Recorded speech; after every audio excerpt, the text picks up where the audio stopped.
Hello everyone, I am Akhil Rajratnam and welcome to today's daily news analysis. So these are the four topics which I have taken for today's discussion. So one is what are the issues around delimitation? Again, this is from the Hindu text and context page 3. So here we will be discussing what is this delimitation exercise, what are the bodies associated with delimitation exercise, what are the constitutional provisions, what are the other legal implications. All these things we will be discussing in this particular discussion. Second one is related to Wallace Line. Okay, so something which is very much important from the prelims point of view. So the article again, it's from the Hindu text and context page only. How the Wallace Line explains the difference in species across continent, especially between the Asia as well as the Australian continent. So we'll be discussing what is this line, what is the boundary, and who discovered all these things. We'll be discussing in this particular article. Okay. Next one is related to IMF concerns over the NBFCs. Okay. So again, this also from the Hindu only. So here we'll be discussing what is this NBFCs in detail. We'll be discussing, and also what are the concerns raised by IMF in this particular regard. That also will be discussing. Again, fourth article again, that's from the Hindu page 12. As a very important achievement for India. India hit targeted maternal mortality rate of 100 deaths per lakh live birth. So this was from the a statement from the Union Health Minister itself. So we'll be discussing what is this MMR, maternal mortality rate, and also we'll be discussing other parameters also, like for example IMR also, what is India's progress, what were the targets, all these things we'll be discussing in this fourth article. Okay, all right. So we'll start with a simple quiz. This is related to Geological Survey of India. Actually, Geological Survey of India has completed is completing the 175th anniversary on today, March 5th. March 5th, it is completing the 175th anniversary. So again, a very simple quiz from this related to Geological Survey of India. Under which ministry does the Geological Survey of India operate?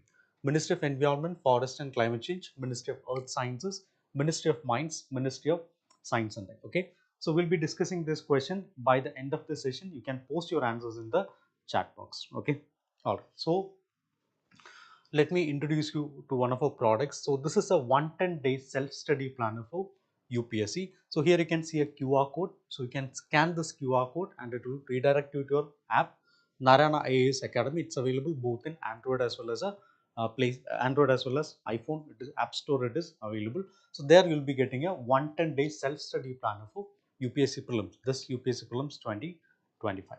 Okay, all right. Another important product which we are introducing is a 1-year prelims comes mains integrated course. So this will be for the people who are aiming, aspirants who are aiming the 2026 examination. Another one is for the aspirants who are aiming the 2027 examination. So that will be a 2-year prelims comes mains integrated course. Okay, all right. So what are the features of our course?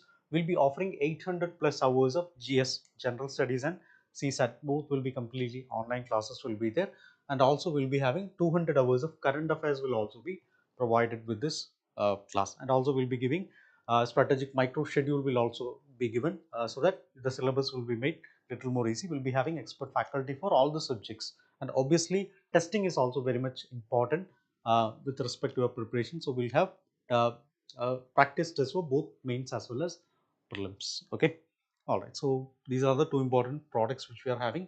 So moving on to our first topic. So this is related to delimitation exercise. So what is the context? So recently Home Minister Amit Shah recently assured that the number of seats in the parliament that will not be reduced for any state. Why? Because southern states have raised a concern regarding whether seats will be reduced for them.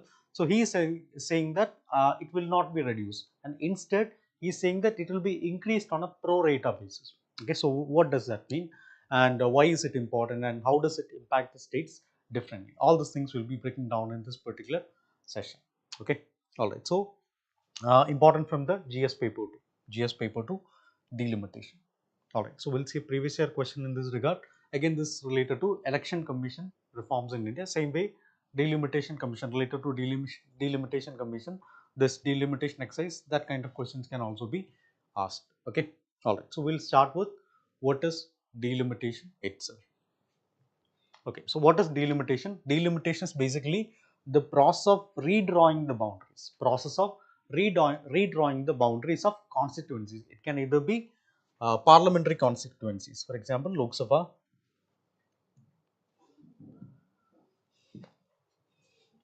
Yeah, it can either be Lok Sabha constituency, or it can either be state legislative assembly constituency. Okay, so this is basically a delimitation. Okay, process of redrawing the boundaries, either it be parliamentary or it be the assembly constituency. Okay, so why we are doing this? Because we want to ensure that there is equal representation of population, equal representation of the people. For example, population will be changing, so to compensate that, we need to, by time, from time to time, we need to adopt to this particular changes. Okay, so when it is done, it is done after every census. It is done after every census. Why it is done? Because we actually have a principle known as one person, one vote, one value. So one person, one vote, and obviously one value.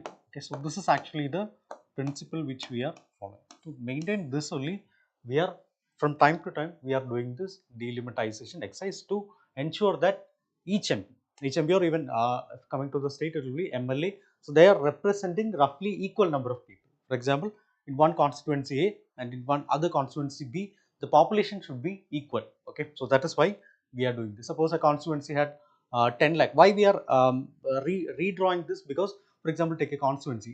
In 1971, they had 10 lakh people, and another 5 lakh people, and another 5 lakh people over the time period has been added. Okay, so the first constituency, it has grown to 30 lakh, while the second has only reached 7 lakh. Okay, so if you are not redrawing the boundaries, one MP would represent 3 times the population of the other, which is not fair. Okay, why? Because our principle is every constituency should be having equal number of people. Okay, so that is why we need this delimitation, and that is why delimitation is very much necessary. Okay, so who conducts this delimitation? Somebody should be authorized to conduct this delimitation, right?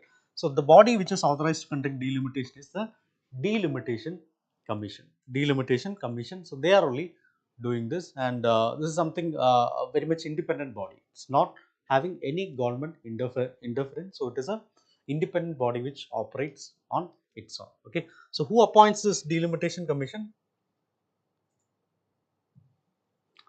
Who appoints this delimitation commission? It is appointed by the President of India.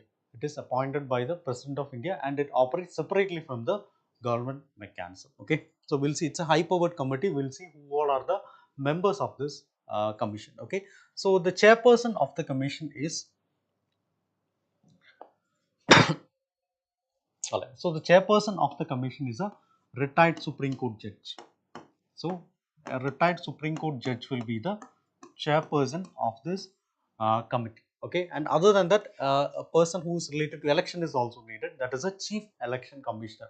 Chief election commissioner, sometimes the representative. A representative of the chief election commissioner. Maybe it can be a normal election commissioner itself, and also the state election commissioners of the states which are involved. So they should also be part of this. Okay, another one is the associate members, MPs and MLAs from the respective state. They can also be part of this committee, but they can provide their inputs regarding this is a situation of that particular area and all, but they will not be having any voting rights. They can just provide the input, but no voting rights. It's a very important point. So these are the associate members of this uh, delimitation commission. Okay, so chairperson will be a retired Supreme Court judge, and we'll have chief election commissioner as a member, and a state election commissioner of the respective states, and also associate members will also be there. So this is basically the composition of this delimitation commission. Okay, so once a delimitation commission makes a decision, another important thing is, once a delimitation commission makes a decision, it cannot be challenged in any court. It cannot be challenged in any court, and that is also mentioned in Constitution Article 329. As per Article 329 of the Constitution, it cannot be challenged in any court. Okay, so this is also very much important. So what are the functions of this delimitation commission? We understood what is delimitation. So obviously delimitation commission will, the function of delimitation commission will be to do this particular process. What is this delimitation? Okay, so one, determining the number of seats, determining the number of seats in the both Lok Sabha, either it be Lok Sabha or it be Rajya Sabha of each state. That will be done by delimitation commission. Okay, another one, redrawing the boundaries, redrawing the boundaries, delimitation of the constituencies. So that is also done. Another one is ensuring that the representation of SC and SC communities are there in the particular constituency. So these are the these are the main functions of our delimitation commission. Okay, so delimitation is something which is not a random process. It is actually authorized by the constitution itself, and even some specific laws are also there regarding this delimitation. Okay, so we'll be seeing what are the constitution as well as the legal provisions of this delimitation. Okay, delimitation commission. All right. So one is Article 82. So Article 82 provides for the readjustment of the parliamentary constituency. So this is specifically related to parliament. Okay. So Article 82 deals with the readjustment of the constituencies, parliamentary constituencies for after each census. Okay, we have already discussed when is this delimitation happening, after the census only. Okay, so 82 is related to the parliamentary constituencies. Okay, and also we have another article, that is Article 170. Again, Article 170 is also readjustment of the constituency only, but here it is a state assembly. Okay, so here it is for the state assembly seat. So Article 82 for Parliament, Article 170 for the State Assembly. Okay, and we have Delimitation Act. Delimitation Act were there. The first act was in 1952. First act was in 1952. After that, we had subsequent acts were also there, 1972 and in 2000, 1962, 72 and 2002. Okay, so we had subsequent delimitation acts were also there. So this is actually, this Delimitation Act is something which is guiding this process, how this delimitation should be done. And again, from time to time, it has some amendments were also made in this Delimitation Act. Okay, all right. So in Constitution, we had two important amendments related to delimitation. One is a 42nd Constitutional Amendment. Again, this is also known as a mini Constitution. Many provisions were there related to many changes were there in our Indian Constitution through this 42nd Amendment. It was during the period of Indira Gandhi. Again, delimitation was also one of the provisions of this 42nd Constitutional Amendment Act. So what this 42nd Constitutional Amendment did is, it froze the number of seats of Lok Sabha. It froze the number of seats of Lok Sabha. I've already mentioned it should be based on a census only. Okay, so this is in 1976. So it was based on the 1971 census. It was based on the 1971 census. We'll discuss why it was froze and all that, we'll discuss later. Okay, so this froze the seats of Lok Sabha. It froze the seats of Lok Sabha based on the 1971 census. Okay, so we'll discuss why it was done and all.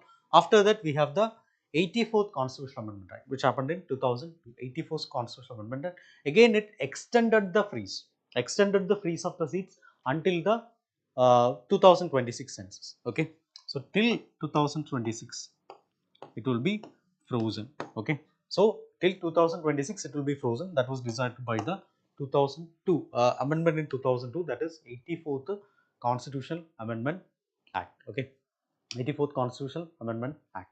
So we'll see what is actually the history of this delimitation, a very brief history only. So the first act was in 1952. Okay, so based on that first act in 1952, the first delimitation commission was set up. So again, we had the first census in 1951. Official after the independence, we had the first census in 1951. So based on that, we have 1952. The delimitation commission, the first delimitation commission is coming up. Okay. All right. So after that, we have 1963, another delimitation commission is coming. 1973, we have another one is coming, and 2002 also. The last major exercise happened in 2002 only, because this is in 2001 we had a census. The last census was in 2011. So before that, 2001 there was a census. Okay, but based on this, it actually didn't increase the number of seats, but it actually redrew only.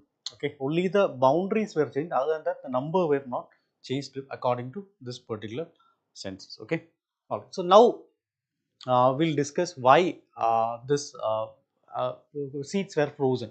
Why the seats were frozen after the 1971 census. Okay, all right. So one is because of uneven population growth. Main reason is because of uneven population growth. Why? Because in India the population growth is not uniform, Especially there is a north-south divide in India. Okay, particularly in the northern states, you can see that there is a rapid population increase. Whereas if you go to the southern states, particularly Kerala, Tamil Nadu, Karnataka, and all, you can see that there is a huge population control is there.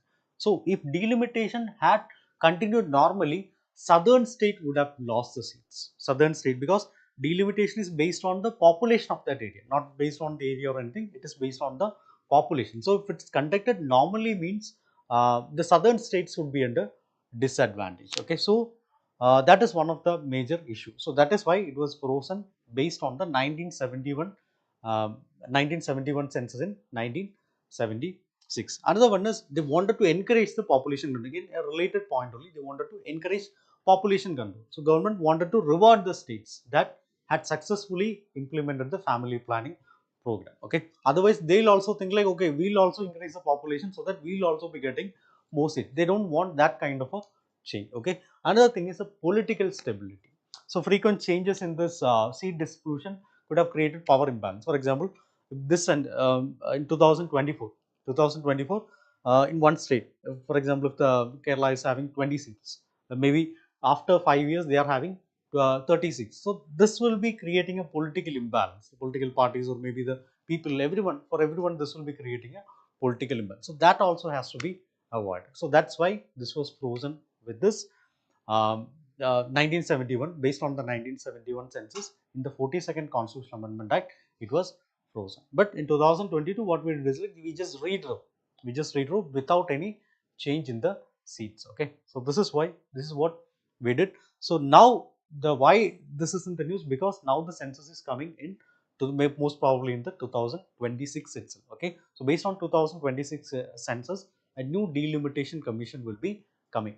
So post the census, new delimitation commission will be coming. So census is something which is very much crucial for the delimitation. Okay, so we'll see how the census is helping or maybe not helping in the delimitation. Okay, how it is playing a crucial role in the delimitation, that we'll be discussing. One, for delimitation we need data.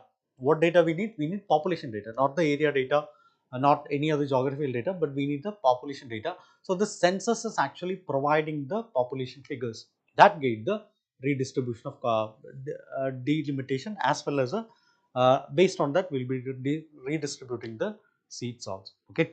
Now, identification of the SC/ST population. SC/ST population, again census helps in reserving the seats proportionally. Okay, so based on the population, we'll be getting the reserved community. I mean the this reservation communities with reservation, their population also will be getting, right. Okay, so this census helps in reserving the seats proportionally based on the normal population. Okay, but there are challenges also. For example, 2021, last census was in 2011. Earlier it was in 2001.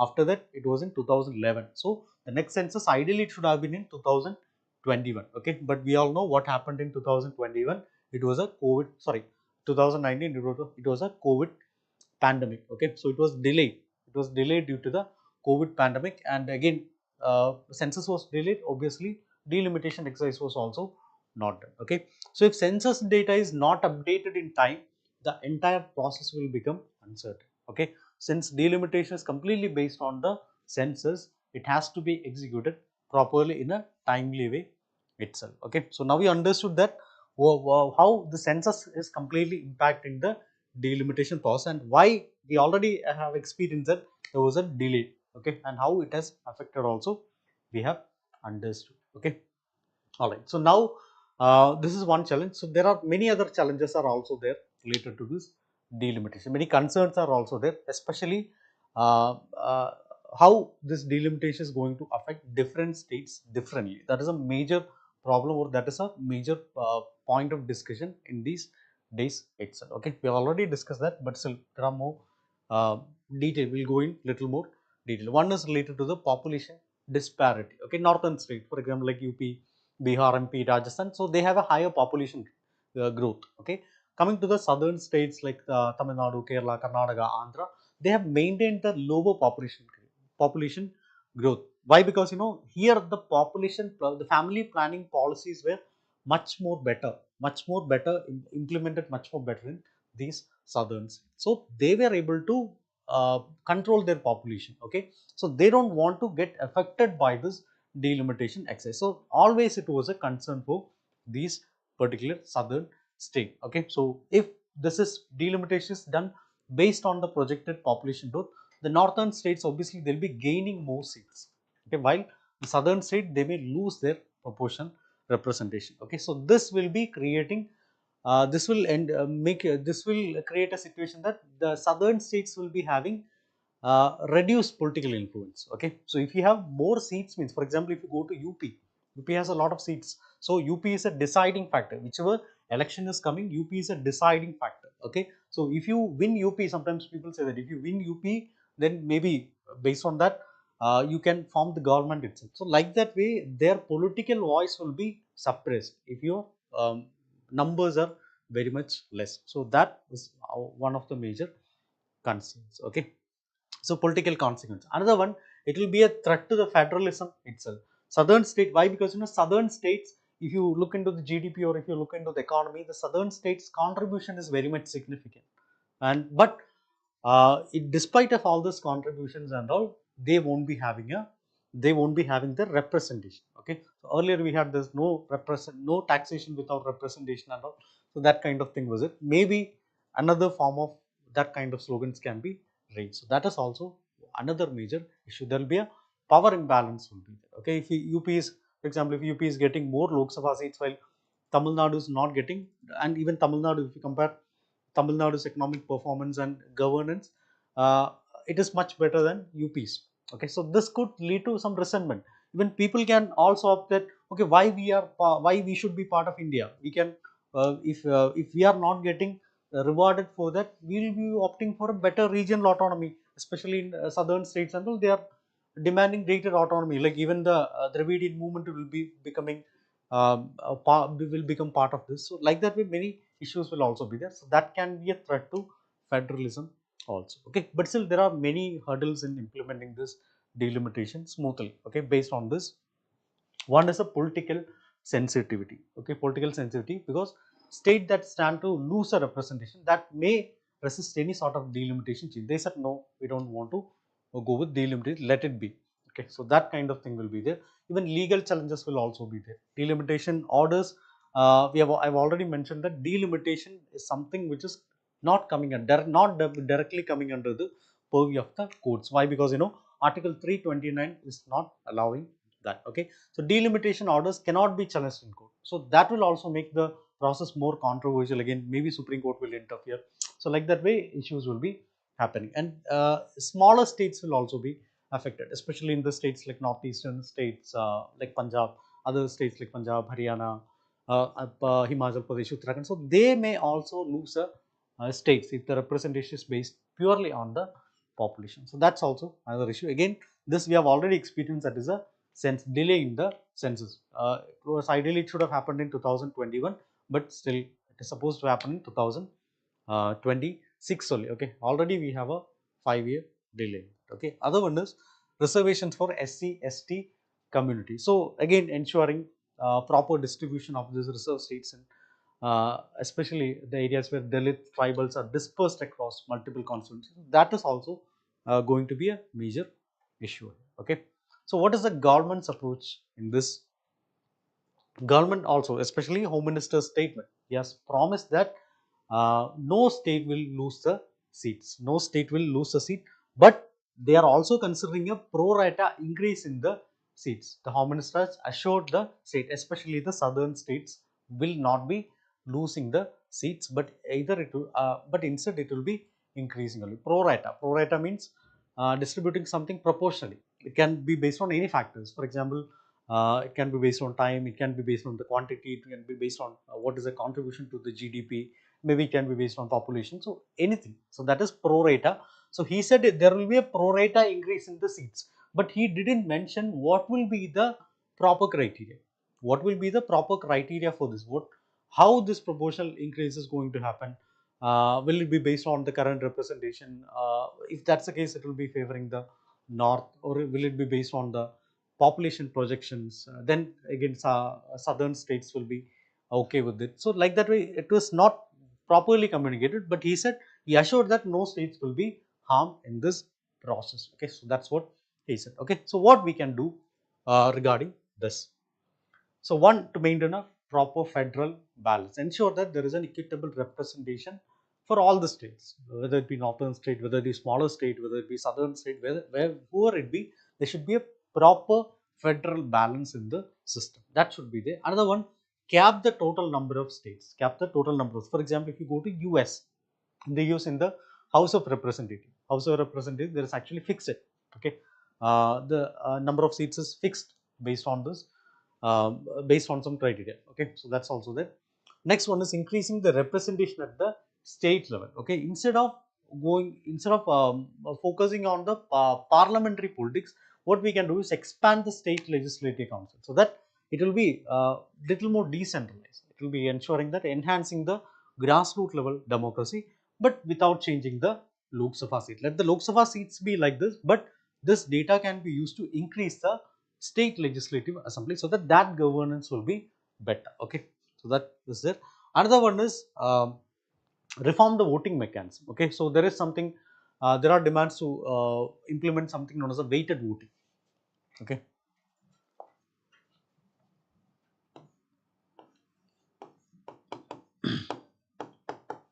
weighted, implement something known as a weighted voting. So MPs will be having MPs from the smaller state, so that could have more voting power. Okay, so they will be having some weightage in the voting so that it can be balanced based on the comparatively. They will also be having some advantage based on the other larger states. Okay, another one obviously which is much necessary, to complete the census on time, because any delays in the census process, that will be affecting the delimitation process also. Obviously that will be again affecting the reservation, all these things will be affected. So this is should be our priority, completing the census on the time. So that should be a major priority. Okay, so basically in summary, the challenge is to balance the population representation while ensuring there is fairness, and it is not affecting any sort of not threatening any federalism in the country, and it is not penalizing the states who have done proper in the population growth. Okay, so this is how this is something which we should keep in our mind while doing this delimitation exercise. Okay, all right, moving on to next topic. Again, this is a very good term, that is a Wallace line. Okay, again very much important for the prelims point of view, Wallace line. Okay, so this is important from the environment perspective.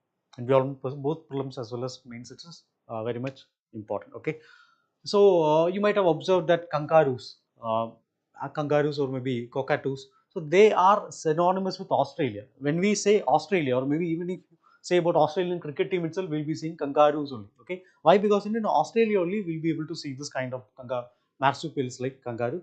But if you want to see tigers, if you want to see orangutans, you have to come to Asia. So both these continents boast rich biodiversity on their own, but that is unique. Okay, what you see in Australia, you will never be able to see in Asia. What you see in Asia, you will never be able to see in Australia. Okay, so this uniqueness is based on the Wallace line. So that is what um, the scientific studies are saying. Okay, so there is a separate greatness based on this Wallace line. So we will be discussing what is this Wallace line, how it has originated, all these things we will be discussing. Okay, well, some examples also I will be giving. All right, so previous year question, how does biodiversity vary in India? Again, this is also related to the variation biodiversity. Maybe in the global context, some question can be asked related to what this variation of biodiversity between Asian continent as well as a Australian continent. So like that, we also question can be asked. At that time, you have to mention this Wallace line. Wallace line is also important from the prelims point of view also. Okay. All right. So we'll discuss what is this Wallace line. I'll give an example. For example, if you are on an island of Bali, okay, if you are in Bali, here you can see that this is Bali. Right. So if you are in Bali, Bali is in Indonesia, So here you will be seeing this monkeys will be there, and maybe that kind of animals which are mostly common in Asia, that can be seen in this Bali. But again, now if you are taking a short boat ride, so from Bali, if you are taking a short boat ride and if you are reaching this Lombok, okay, here you can see that where is Bali and where is Lombok. This is Bali, this is Lombok. Okay, so if you are taking a short boat ride from Bali to Lombok, just a few kilometers away, suddenly the animals will be completely different. Here you can see cockatoos will be there, maybe marsupials like kangaroos will be there. So there is a very dramatic change. The distance is not increasing much, but you can see that there is a very dramatic change in the biodiversity. So this sudden change within a very short distance have puzzled the scientists for centuries itself. Okay, so in 19th century, a scientist named Alfred Russel Wallace. Alfred Russel Wallace. So he was puzzled. He was traveling from this Malay Peninsula. This is Malay Peninsula. So he was traveling across this Malay Peninsula, Malay archipelago, which will be having parts of Indonesia, parts of Malaysia, and all will be having. So he discovered that there is an invisible boundary. There is an invisible boundary separating the species of Asia as well as Australia. Okay, so here in this Bali, this region, you can see the Asian biodiversity. In this region, you can see the Australian biodiversity. Okay, so there is an invisible line that separates the species of Asia as well as Australia. So this boundary line is known as a Wallace line. Okay, so that is actually passing in between the Bali and Lombok region. Okay, that is passing between the Bali and Lombok region. But here you can see that again it is going up, it is again getting curved. It is again getting curved to this area. Okay, so this area it is getting curved. That extends to the north. You can see the Borneo is there. Again, you can see Sulawesi is there. Okay, so like that way, it is curving and it is going up. So this is a invisible line. Okay, invisible line. So basically, this Wallace line. Basically, Wallace line, which was a concept of this Alfred Russel Wallace, it's an biogeographical boundary. Biogeographical boundary that separate the Asian species from the Australian species. So this explains why these animals like tigers, elephants are never found in Australia, and why kangaroos, cockatoos, they are not found in Asia. Okay. So basically, we can say that Wallace observation, they have found laid the foundation for the modern biogeography, especially explaining the difference in these two regions. Okay. So we have to understand why this species change across the Wallace line. Why the species is changing across the Wallace line. So that is important. Okay. One is related to the tectonic movements and the continental drift. Tectonic movement and the continental drift. So earlier, Australia was part of Australia was joined with this Antarctic plate.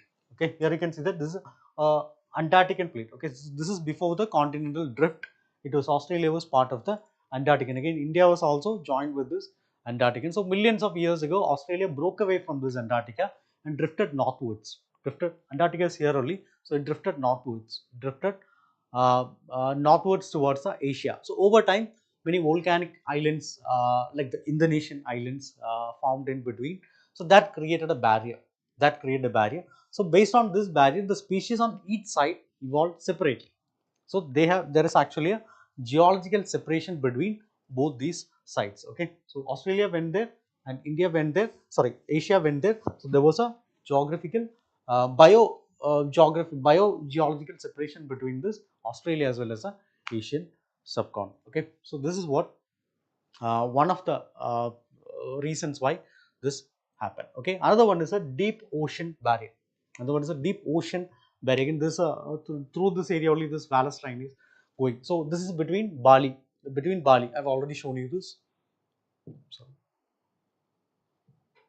Yeah, this is between Bali and Lombok. There is a deep ocean barrier is there. Okay, this we can call it as a deep sea trench also. Okay, that was never been shallow.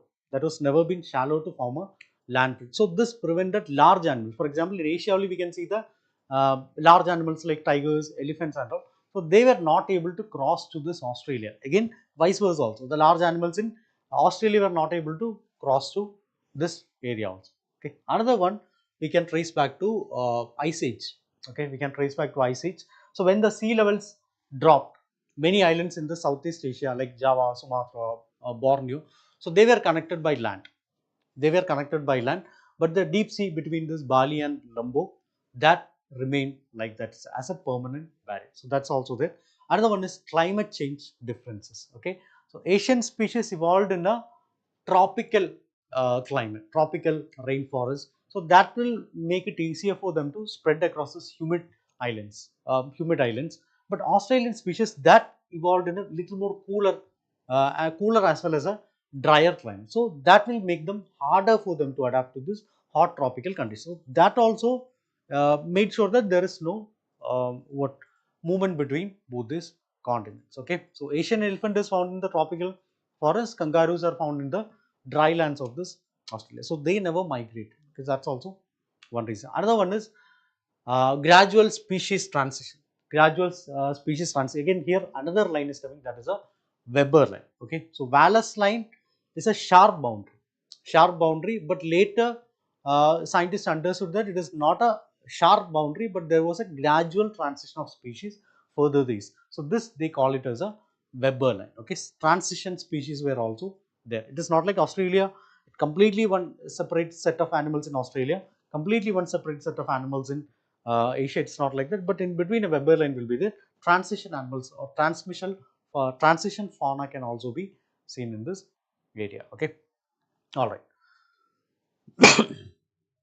All right. So, another important thing regarding Wallace observation is related to Sulawesi. One of the challenges which Wallace faced was related to Sulawesi. So, Sulawesi is an island in Indonesia. Okay, here you can see that Sulawesi is an island in Indonesia. So, here the Wallace line is coming, here the Weber line is also coming. So, in the Sulawesi, it had both the species. From Asian species are also there, even Australian species are also there. For example, this Tasus, small primates are known, Tasus are there, and even mountain anoa. So these are the type of buffalo. So these are some of the animals which we can see in the Asian side of Sulawesi, and also the Australian origin animals are also there. For example, some dwarf caucus is there, and even the marsupials like kangaroo. So that also we can see in the Sulawesi.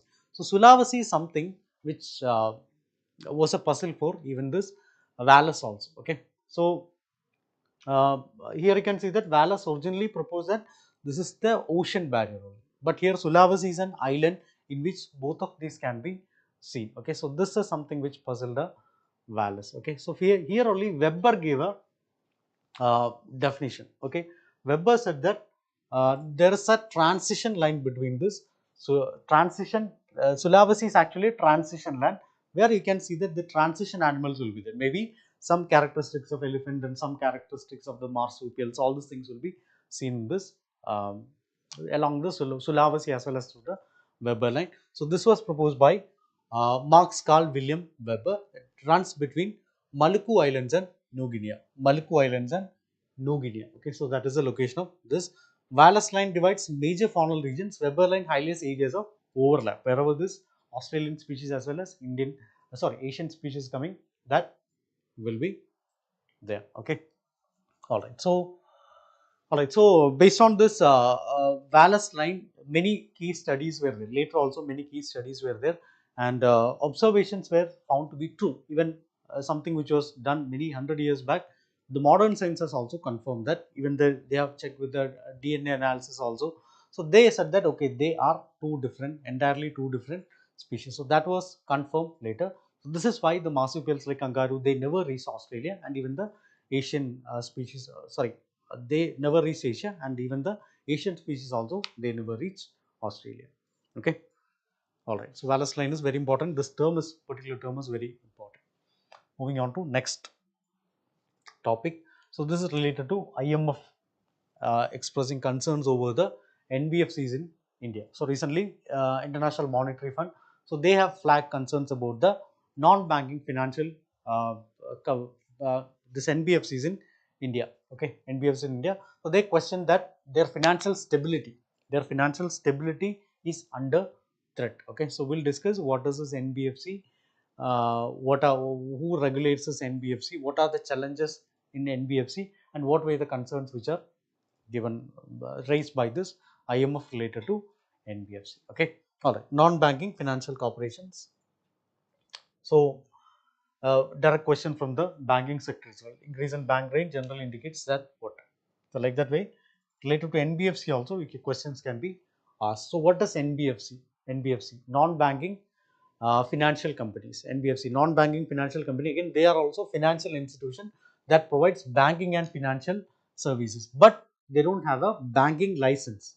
They don't have a banking license like the normal banks. Okay, normal banks, many of the banks, they are coming under the schedule of RBI. Okay, so that's why we call it as a scheduled commercial bank. But non-banking financial companies doesn't have a banking license like a normal bank. But still, who will be regulating this NBFCs? Again, they are also doing the same financial duties only, and many things related to banks are many overlap is also there between the banks as well as the NBFCs. So this is also regulated by RBI only under the RBI Act of 1934. Okay, RBI regulates banks under the RBI Act of 1934. NBFCs doesn't have an individual act.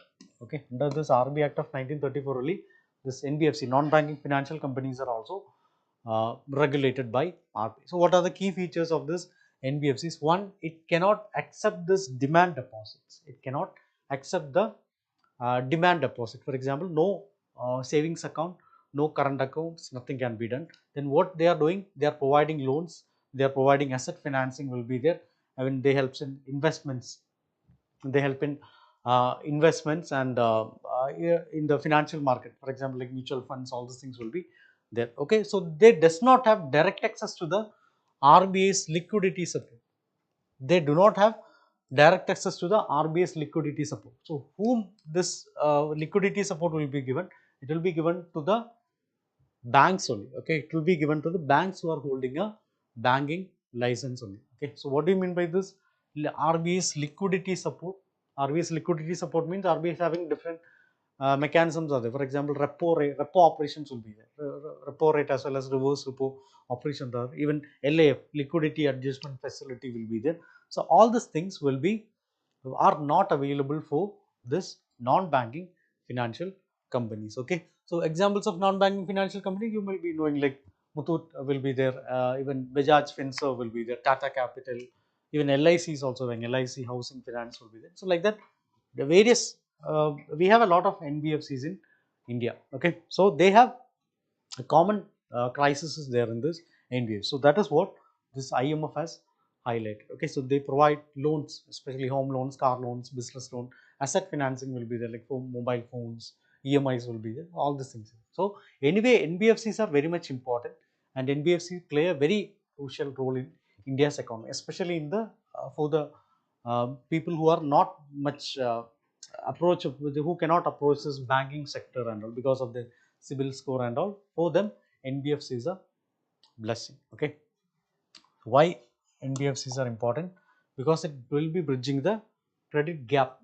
They provide loans to MSMEs, even small businesses. Sometimes they cannot approach this banking sector. Rural borrowers will be there who may so for all these people, to bridge the credit gap in the economy, these NBFCs are needed. Okay, for funding infrastructure development, many NBFCs are financing highways, even power plants, even housing NBFCs are specifically related to housing NBFCs, real estate NBFCs are also there. So like that way, they can be very instrumental in this funding of the infrastructure development in the country. Okay, and again they further enhance the liquidity and investment of the country. So they have already mentioned that NBFCs can they are channeling this investment like mutual funds and all these things. So that is also very much needed for the economy. Okay, supporting the economic growth. Again, if we can reach to the normal sections of the society, again it will be supporting the economy. For example, faster loan approvals. NBFCs will be having faster loan approvals will be there. It will be more accessible to the common man. Flexible lending norms will be there. So obviously the businesses will be approaching them. So obviously businesses will be growing. That will be further enhancing the economic growth of the country. Okay. Another one, obviously employment generation. It's a NBFC sector. Many people are employed in this NBFC sector. So it's something which is providing millions of jobs in the finance sector, even customer service sector will be there, operation sector. So like that. Okay. All right. So NBFCs also different types are there. It's not like every NBFC is coming in the single. We cannot include it in the single umbrella, but still NBFCs also different types of NBFCs are there. Okay, based on their function or based on their deposit taking ability. One is asset finance companies, AFCs or asset financing company. So they will be financing the purchase of assets. For example, it can be vehicles, it can be machinery. All these things are assets. So they are asset financing companies, specifically on asset financing company. Another one is a normal one, that is loan companies. Loan companies means they will be providing general purpose loans. Okay. Next one, infrastructure finance company. Infrastructure finance company means they will be funding public infrastructure projects. For example, roads, it will be, power plants, all these things they will be financing. Okay. Microfinance institution. Again, this is something which is more approachable for the low income borrowers. Okay. Microfinance institution. Next one is housing finance company. Like the name suggests, it is like specific specializing in the housing loans. So that is housing finance company. Again, we have investment companies also. So dealing with securities, even other financial instruments, investments will be there. So they will be dealing with this. Okay. So this is based on the activity, and also we have something based on the deposit taking ability also. Okay. So we have either deposit taking NBFCs or non-deposit taking NBFCs. So these are the two important criteria based on the deposit taking facility. Okay. Majority of the NBFCs in India are non-deposit taking. Okay, meaning that they depend on the bank loans or financial market for the funding. Okay, all right. I have already mentioned what is a regulatory mechanism for this. Regulatory mechanism for NBFCs, that is RBI under the RBI Act of 1934. But there are other regulating mechanisms are also there. For example, some NBFCs, especially the specific NBFCs will be there, like housing NBFCs would be there, or maybe investment NBFCs would be there. So investment NBFCs, SEBI will also be having a control over this investment NBFC, and also National Housing Bank. So they will also be having a control over the housing NBFC. So like that way, multiple regulations will also be there. Okay. All right. So other than that, we have NBFC categorization is also there. Based on the layer, we have NBFC categorization is also there. For example, in the base level, we have small NBFCs, which will be having. So base layer means minimal risk, very minimal risk will be there. Middle layer means it will be larger NBFC. So they'll be having little more stricter regulations will be there. Moving to the upper level, they are very much important, systemically important NBFCs. So that will be coming in the upper level. In the top level, the risk will also be high. The high risk NBFCs, and they'll be having the maximum regulatory security will be. Okay, so there, so based on this also we can categorize the NBFC. It started in 2021. 2021, RBI has created this type of classification for NBFCs. Okay, all right. Now we'll see what IMF told about this NBFC. What were the concerns of IMF related to this NBFCs? Okay, so concern one is overexposure to the power and infrastructure lending, power and infrastructure. So according to some reports, it is 63% of the power sector loans. Okay, NBFCs have given 63% of the power sector loan, that too only in the financial year 2024. Okay, 2023, 2024, 63% of the power sector loans were there from NBFCs. Okay, so basically, power companies fail to repay these loans, NBFCs will suffer. NBFCs will suffer means again banking sector will be suffering. Again the economy will be suffering. So it can cause a chain reaction. So that is a very much important. So there should not be an over exposure to the power and infrastructure sectors. Okay, mostly this will be in the top level, top layer NBFCs. Okay. Next one, NBFCs depend too much on the banks, because they borrow from banks and again they lend to the customers. So we can even connect this also. For example, the NBFCs are over giving more loans to the power sector, so this NBFCs are getting the money from the banks. Okay, so basically if the power sector they fail to pay to this NBFCs, what will happen? The NBFCs will fail to give money back to the banks. So if banks are failing means again the economy will be affected, again the growth will be affected, the country will be affected. So like that way it can create a chain reaction. Okay, another one is liquidity and solvency risk are also there. Liquidity and solvency risk, for example, this NBFC borrow very short term loans and they give long term uh, loans to this power sector. Okay, so that is also not viable. Either it should be short term loan, or it should be long term loan, So that is also another issue. Another one is weak public sector banks. Again, the public sector banks are very much weak. So, if India faces a stagflation means lower growth as well as high inflation, this PSBs may not be able to maintain their minimum CAR. Okay, so every bank will be having a CAR ratio. So, CAR, capital adequacy ratio, that is for banks it is 9%, for NBFCs it is 15%. So, weak banks cannot support the economic recovery. So, that can also lead to a financial standard. Okay, so that's also there. In 2018, IL&FS, that is a major NBFCs. So, they defaulted on the debt. So, that caused panic in the financial market. So, many NBFCs faced a liquidity crisis during that time. So, that also caused a lot of issues. Okay, stagflation, we have already discussed what is this stagflation. Okay, all right. So, that is a issue with NBFCs. Moving on to next topic. Again, this is a very important achievement for India, important milestone for India's healthcare system. So, we have successfully reduced the maternal mortality rate to the national health policy target. National health policy target, we had a target of 100 deaths per 1 lakh live birth.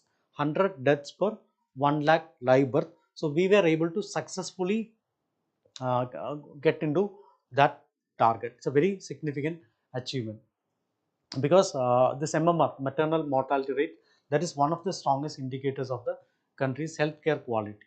MMR, IMR, all these things are indicators of the country's healthcare quality. So, it reflects how well the nation supporting, especially the women's health. Okay, all right. So, that is very much important.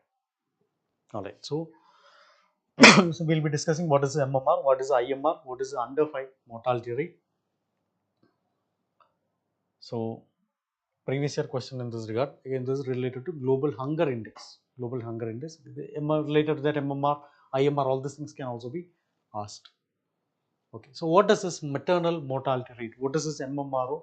Maternal mortality rate. So by definition, maternal mortality rate refers to number of maternal deaths per 1 lakh live birth. Number of maternal deaths per 1 lakh live births, that too within a specific time period, mostly 1 year.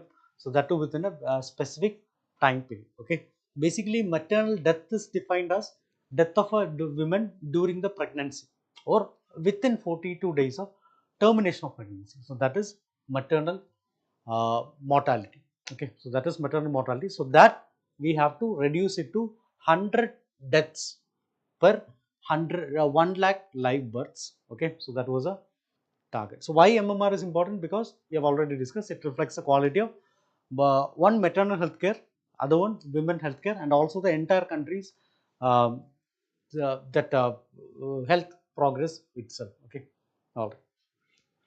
So next one is so India's MMR declined by 83% from 1990 to 2020. It declined by 83%.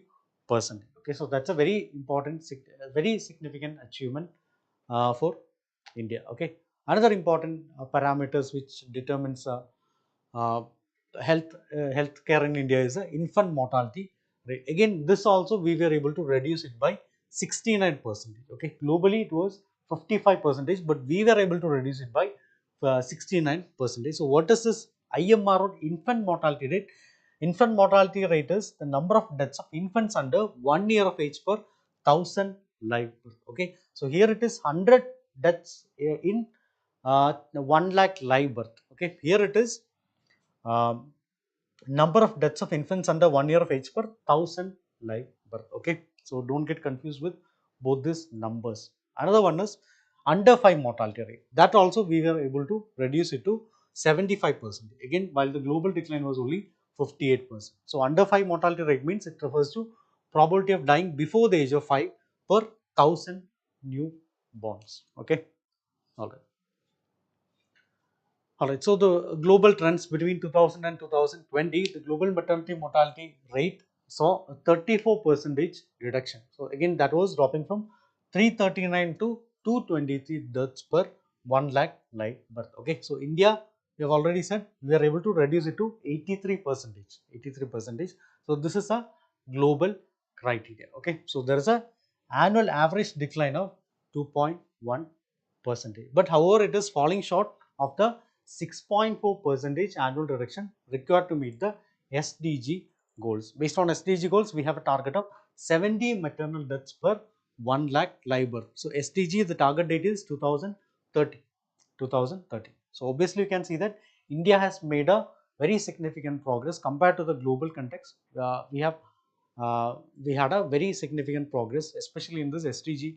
If we are prioritizing SDG and all, we have made a very significant progress. Okay, so many schemes have helped in uh, achieving this progress. Many schemes have helped in achieving this progress. One is a Pradhan Mantri Surakshit Matritva Abhiyan. Okay, so this provides free, assured, and comprehensive antenatal care on the 9th of every month for all pregnant women in the second or third trimester. Okay, next one is the extended PM SMA strategy. Again, this also will ensure that there is a quality antenatal healthcare for high risk pregnancy of women through financial incentive. Financial incentives will be given to them. Okay, another one is Surakshit Madrutva Ashwasan, Suman, or Surakshit Madrutva Ashwasan. Okay, so this ensures that uh, uh, ensures a dignified and quality maternal health care at zero cost itself and no denial of service. All people have to be, whoever is coming to take this service, they have to be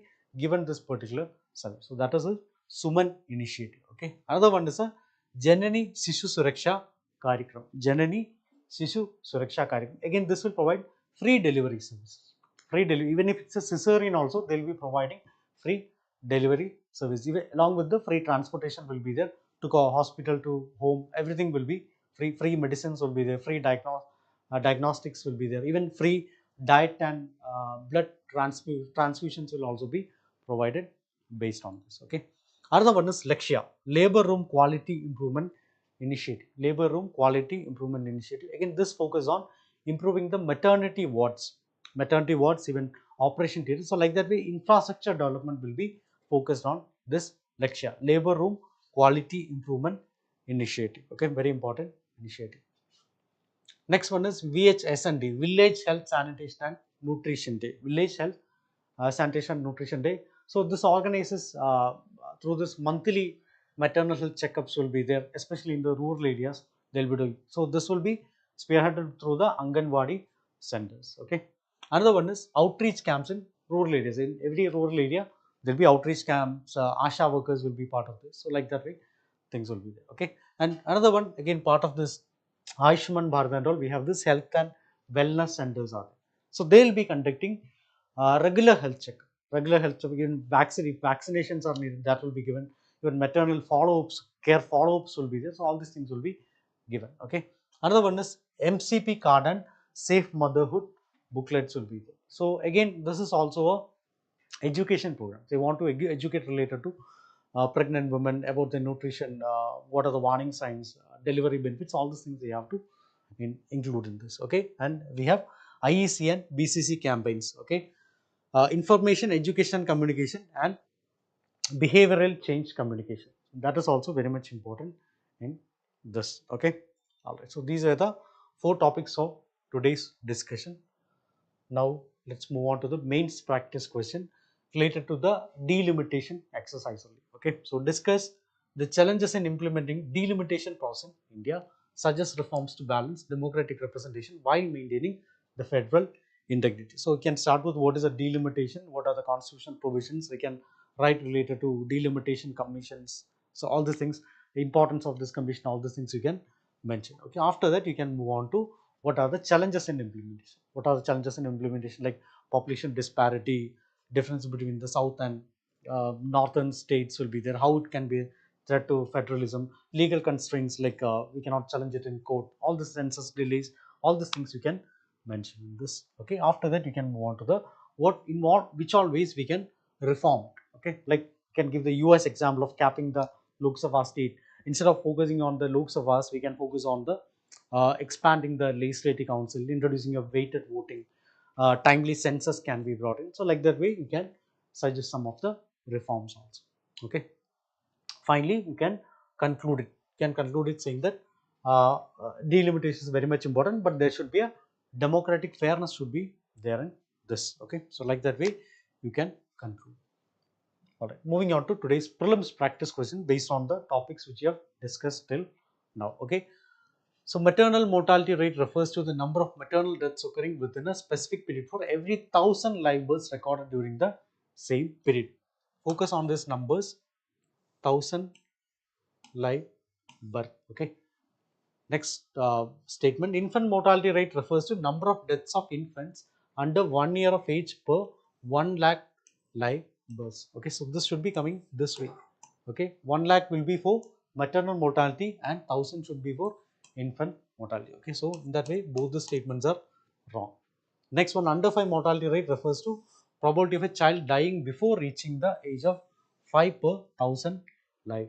Again, this is a correct statement only. Okay, so 1 is wrong, 2 is wrong, 3 is correct. So correct answer is C. 3 only is a correct answer. Okay. Moving on to next question. What is Wallace Line? A very direct question related to what is Wallace Line. A geopolitical boundary between South Asia and Australia. It's a geopolitical boundary. What is asked here? Geopolitical boundary. Next one is biogeographical boundary separating distinct species of Asia and Australia. Fault line. Here it is biogeographical boundary. Fault line in Pacific Ocean responsible for frequent earthquake. Trade route. Okay, it's not a trade route. It's not a fault line.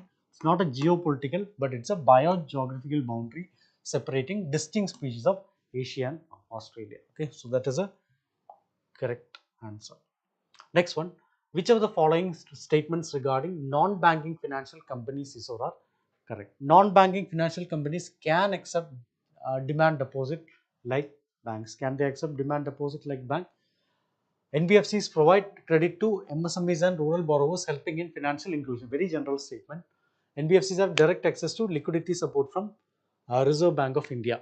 Direct, they are saying direct access to liquidity support. Fourth statement, NBFCs play a significant role in funding infrastructure projects in India. Okay, so this is a very general statement. Again, this is also very general statement. 2 and 4 is correct. Okay, so 1 is wrong. They cannot accept direct demand deposit. Again, they will not be getting direct liquidity support from RB also. Okay, so this is correct. This is correct. So correct answer is B, 2 and 4 only. Okay, so that's a correct answer. Alright, so I have already shown you a question in the beginning of the session related to Geological Survey of India, one of the oldest departments of India. So they are celebrating the 175th anniversary of their inception. Okay, so very basic question, under which ministry does the Geological Survey of India operate? So you might have already commented your answers in the chat box. So Ministry of Environment, Ministry of Earth Science, Ministry of Mines, Ministry of Science and Technology. Okay, so Geological Survey of India is coming under the operates under the Ministry of Mines. Okay, alright. So that's it for today's daily news analysis. So we'll be continuing this daily news analysis sessions in our coming days also. That's it for today. Thank you.